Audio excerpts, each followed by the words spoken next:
What up? It's Rosecrans Vic right here with Nef The Pharaoh. What's happening? Right here, bro. Yeah. Good to see you, man. It's been a few years, I think. Man. Last time we spoke. That first Rolling Loud, San Bernardino. Yes, sir, with the trailers. Yeah, a whole lot has changed since then. A lot. What's 2020 been like for you? Man, heartache, pain, wins, losses, more wins, you know, learning how to readjust to life. It's a lot of shit. So Yeah. It's been a hell of a year. Definitely, it's not even over yet. No. So you just dropped a project. Yes, sir. What do you feel like? I know it's still early, but what do you feel like the reception has been like? Man, so far I've been getting good feedback. You know, everybody's been posting and shit. Fans are taking the time to tap in and DM me and telling me what's their favorite song. Yeah. Twitter responses on Yeah. you know, streams on Spotify, it's all over. It's all great. It's all great. This is just like, I wouldn't even say it's the first week and Yeah. it isn't even officially over yet. So it's all good energy. Yeah. What went into the title, HereYee HereYee? Basically, I got the title. It's like, this is me. I'm here to stay. You know, me being from the Bay, he's Yeah. like what we say. So Yeah. it's just like, I'm here to stay. I'm from the Bay Area. Yeah. This is a dope project. It's here. Yeah. So you said like the E is like in reference to the Bay Area. Is it kind of like, do you feel like you kind of carry that hyphy legacy along? Off top, yeah, I'm one of the few artists that really still talk about the hyphy movement or still represent the essence of hyphy. Because you know, a lot of the young artists today, they don't really even care. So Yeah. I feel like I'm one of the few that still do it because I actually grew up during the hyphy movement. I was on the scene. You know, I was actually at the shows with Mr. Fab. Yeah. The Disney shit like that, with Johnny Cash. So Yeah. it's in my DNA to be hyphy. Definitely. Do you feel like you kind of like you carry on being from Vallejo, you carry on that Mac Dre kind of legacy of like? I tried to, Yeah. you know, there's a lot of other artists from Vallejo that carry on this legacy too, but I tried to as best as I can with me being from South Vallejo and him being from the Crest, but I still love Mac Dre, and he's always been like a pillar to me in my career, so yes, most definitely I tried to. How do you feel when people say hyphy's dead? What's your reaction to that? Or like when they say like, we ain't on that hyphy shit no more? I mean, to each his own, you know, never gonna affect me. I can still, you know, it could be the same person who just said hyphy's dead, listen to my music and turn around and go dumb. So Yeah. to each his own, it make no difference to me because I'm still hyphy and it makes you feel that way even when you listen to my music, or even when you feel like I'm like it's damn near being like hardwired into your brain unconsciously. Like you'll find yourself dancing. Yeah. Nigga, that's hyphy. Yeah. No, because I feel like in LA there's kind of a similar thing of where there's certain people that be like, oh, we don't wear Chucks. We don't wear Dickies no more. That's like that old school shit. We're not on that no more. We wear designer now. And then I seen like a few tweets of like Bay Area artists kind of sharing a similar sentiment. And I was like, that's interesting. I didn't know there was people in the Bay that didn't fuck with hyphy. Like that shit, to me, it caught me by surprise because, you know, I'm not from people in the Bay that didn't fuck with hyphy. Yeah. You know, after the hyphy movement, they had the mob music too. That's like when you get the mob figures and Jack and all that shit. They were really big moving on this mob type music. So it's a lot of people that don't fuck with the hyphy movement. It's a lot of people that do fuck with the hyphy movement. But me being from the Bay Area, I'm like all those different aspects of any type of movement that's from the Bay Area. That's just it's in me. On the song So Fast off the new album, I felt like you completely like switched the style, right? Completely different. I was like, wasn't that the Pharaoh? Okay, like where did the inspiration for that come from? Future. Just listening to a whole lot of Future. Is he somebody you listened to like previously, or you kind of got into it? Yeah, I've always listened to Always? Yeah, I've been a big Future fan since first Sprite around. And you've been experimenting for that, like. I mean, I've always been fucking around and singing and fucking around with my voice and playing around in the studio. And, these are tracks I didn't even record any of this shit this year. You know, this is old shit. Yeah. To the consumers, it's new. So even though it's like new to like you guys' ears, there's way more stuff like that to come. So I've definitely been experimenting. Yeah, I was looking at the like YouTube comments and seeing a lot of people It was saying good feedback too. they were talking about growth. And I was just like, whenever people when they say that, that's to me, you know, if they say that about anybody, it's like that's good. Yeah, because a lot of people, I read my YouTube comments a lot. I read, they be funny. You know, people are dickheads. I read the comments just to see the dickhead. Yeah. But Same. it was good. It was good feedback. Yeah. So I saw you hooked up with Big Sad. He's one of my favorite artists right now from LA. How did you two hook up? Man, fucking, what was me on that shit? One of my crib homies. Oh, okay. Yeah, one of my crib homies put me on the Big Sad. And then I told him, I'm like, bro, me and Sad gotta make a song. He's like, I'm gonna do it for you. And he kept on taking hella long to negotiate with him. Yeah. I just tapped in with Sad myself, you know. We knew some of the same people. I tapped in with Sad myself. He got back to me, I sent him some shit. He sent it right back. I'm like, bro, I'm finna get Chike on here. Yeah. Chike never feel me, so That's my manager Taj put me on the Chike. Okay, Chike is hard and Sad. When I seen that, I was like, okay, this track is for me. So in an older song, I'm trying to remember the name right now, but a line stood out to me. You said, I don't know if you got any dead homies, but if you do, fuck them. It was about like a year ago, I think. Beat that vest up. Beat that vest up. Yeah. I was listening to that earlier. Yeah, that was a true story about Marquez Sucker. When I heard that, I was like, never heard that. You're like, just in case. You did? Just in case you had dead homies, just, you know, fuck them. Fuck all your dead homies. Yeah, that should have me cracking up. It was funny to hear that, Beat the Vest Up, and then after I listened to So Fast, and it was just like, this is the same person? That's growth. Funny. Yeah. Like they said, it was growth, you know. I try to make music for the times that I'm feeling or the situations that I'm going through. Like I said, that was a true feeling, that was a true situation that happened in my life. So that's how I was feeling, and like So Fast. I couldn't have said it any better on that song. Like, you know, I spoke a few things into existence, good and bad. So it's a very powerful song. I like that song. Shout out to DTB too. He produced The that. beat, yeah, that shit was hard. So on Beat That Vest Up, you had Shooter Gang Coney, right?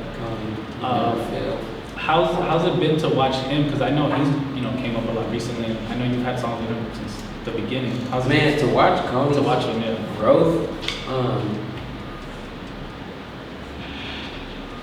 I would say it's very satisfying. You know, here I met this young black African from Oak Park, California, and you know, first thing I thought when I see him is ignorance. This nigga is not gonna listen to me. But, you know, he was a very wise young gentleman. He can take constructive criticism very, very well. And just to see his growth and just the way he re-innovated himself is dope. So just to watch everything that Coney has become to where he started and where he's at right now, and all the way there, I'm all the way supporting Coney 100%, no matter what. That's my nigga. That's fine. So track 2 on the project, did HereYee produce that? Yeah, Knockable? HereYee produced that. So in a year where he's probably the MVP of rap pretty much as a producer, did you get in the studio with him or did you I was really in the studio with him. And at the time that we got into the studio, each other, we actually made like 4 fucking songs. So it was actually 2 songs out of the 4 songs that we made that made it on the album. So HereYee has 2 songs got knock mode from the back. From the back. What was it? You know, it was dope as fuck working with him. Boy. Yeah. You know, I got in there. It was the first time I had ever been in a studio where I didn't have to go in the booth. You know, he had the mic right there, so right next to you. Yeah, I was sitting and smoking. I think of something, or he'll think of something that he want to change in the beat, and it literally happened right there. I didn't have to go anywhere. It still sound A1. That shit was dope. It was a dope ass lab experience.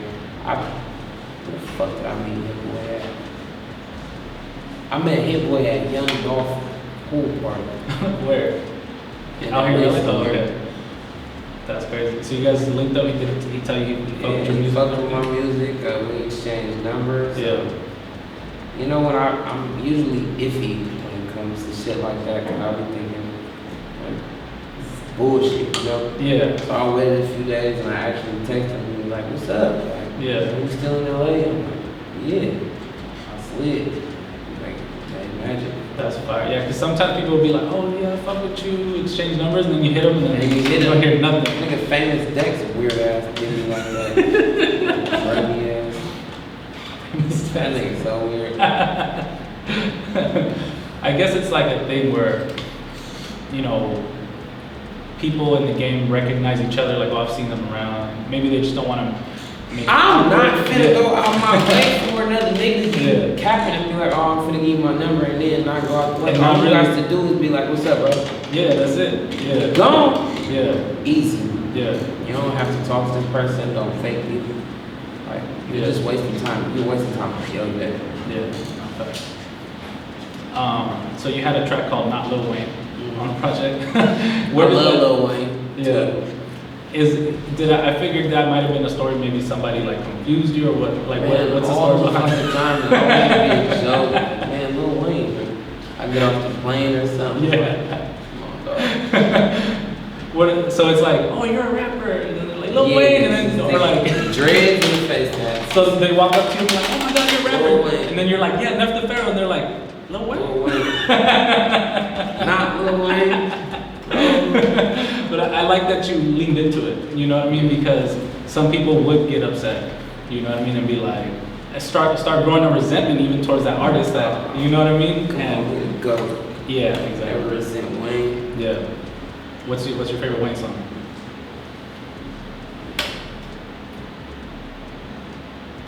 Gangsters and pimps. Lobster and shrimp. Yeah, gangsters and pimps. That's fine. So, is there anybody else that you were influenced by that maybe we will be surprised by? Like maybe not somebody from the Bay, somebody else. Like shit, Elton John. I think I always say that in all interviews though. I fuck with Elton John. Like for real, he really dope, talented artist. Future, Andre 3000, Actor, Nef The Pharaoh. Chang inspires Chang. You know what I'm saying? That guy, he never ceased to fail me, you know what I'm saying? He's really fucking dope. I love him. So you have a show coming up, right? In Arizona. First show, is that gonna be first show of the year? No, it's not the first show of the year. I actually did a live show in Wyoming, Cheyenne, Wyoming, and that was weird, but it was turned up. When was that? Like a week ago. A week ago? Oh shit. What was it like hitting that stage again after so many months and like just in a different? I had fun. I was on stage, drunk as fuck. Me and my brother, we had a fucking party by ourselves. It was damn near like we was just partying by ourselves, and the crowd happened to be there. Oh, okay. It was a very enjoyable time. You know, I will go back. Are they like far away? Do they keep the they stage? They keep it's like a line on stage where you could choose. You can pass the line if you want to at your own risk, and then they got like a barrier in front of the stage, and then they already had like people sections off. So right behind the barrier, it will be like a table of 6 space, a table of 6 space, table of 6 space, table of 6. That's interesting. Yeah, that's a lot different than normal. So it's like a fucking old school jazz club. That's what I was gonna say. That's what it sounds like. Like when people are on stage, like fucking cotton club. Yeah. So you didn't crowd surf? fuck. Not during COVID. That's funny. So you're looking forward to the Phoenix? You think the Phoenix show will be a little more Phoenix turned? is going to I feel like Arizona don't give a fuck. Like Wyoming is probably a lot more turned up. I'm talking about. I was just talking to my nigga Twan about he went to Sock Baby show in Vegas, right? He said, boy, it was a can of sardines in that motherfucker. I'm like, damn. So I'm already knowing Arizona gonna be lit. If Vegas was lit, Arizona be lit. Oh god. You have anything else coming up? Or we can look up I got a project with DTV, produced by all DTV, Feds and Melodies. Me and Slimmy B got a project coming. Me and HereYee and Coney, Scandal the Dark Roy got a solo project coming. And we got a duo project coming. LSP he got some more new shit coming. Man, it's just work in 2020 and 2021 and shit never fails, you know what I'm saying? It's the corporation, we gotta keep it pushing. yeah. Real for real.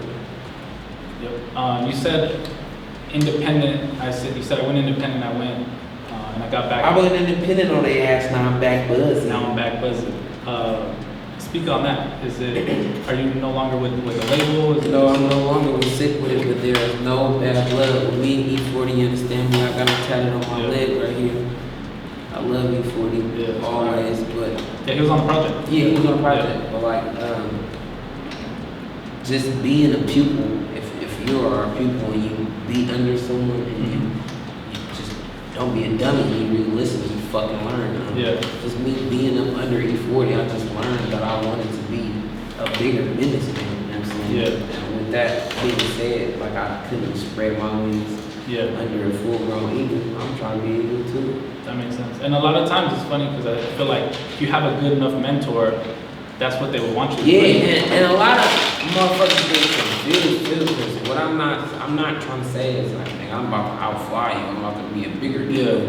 Nigga, I'm just trying to be an eagle and fly with you. Exactly. Yeah. Everything runs its course, I always feel like. You know what I mean? It doesn't have to be badge led. It's just shit. I want the splits to be a little better, right? Yeah. I want it to be all mine. I got kids, you know? Yeah. Yeah, you reference your kids a lot in your music. You have 2 boys? 2 boys. Yeah. You said a line that really stood out to me because I have a son as well. And you said, my sons are mad. I gotta go out. My son gets mad when I leave the house. When I leave the house. I wait till back to put food in my mouth. Exactly. And that shit was like, I was like, man, I'm gonna get this shit tatted or something like that. Yeah. Man, I did one. Yeah. But I thought my oldest son was a daddy's boy, but my youngest son, that nigga, I gotta sneak out the house, right? Like, if he you out, bro, if he even hear my car keys jingling, and he go, Dad, and then he try to grab me, and then he'll start crying because he know you should go blah blah. I'm like, bro, I'm finna come back. Yeah. We love FaceTime with me though, so it's always fun. That's good. Yeah, so it's like, do you feel like, well, obviously probably your youngest doesn't, but do you feel like your older son understands? Like, oh yeah, he do. He be like, oh, where you going, Dad? I'm like, I want to work. He be like, all right, see me when you get back. I love you. He understands me now. He knows that I travel. He knows that I'm working for them. You know, he FaceTimes me, and if he knows, like, if he recognizes the state or if his grandmother or mother helps him recognize what state or what city I'm in, he'll ask me to get him something. So that's always a joy for me to bring him back a souvenir. Exactly. Yeah, it's important that they know, like, you're working. The reason you have all this nice shit is because I have to leave, you know, for a few hours a day or maybe sometimes days at a time. But yeah, that's fine. So shit, man, appreciate you as always. Appreciate you. Yeah. Always. Rosecrans Vic, Nef The Pharaoh.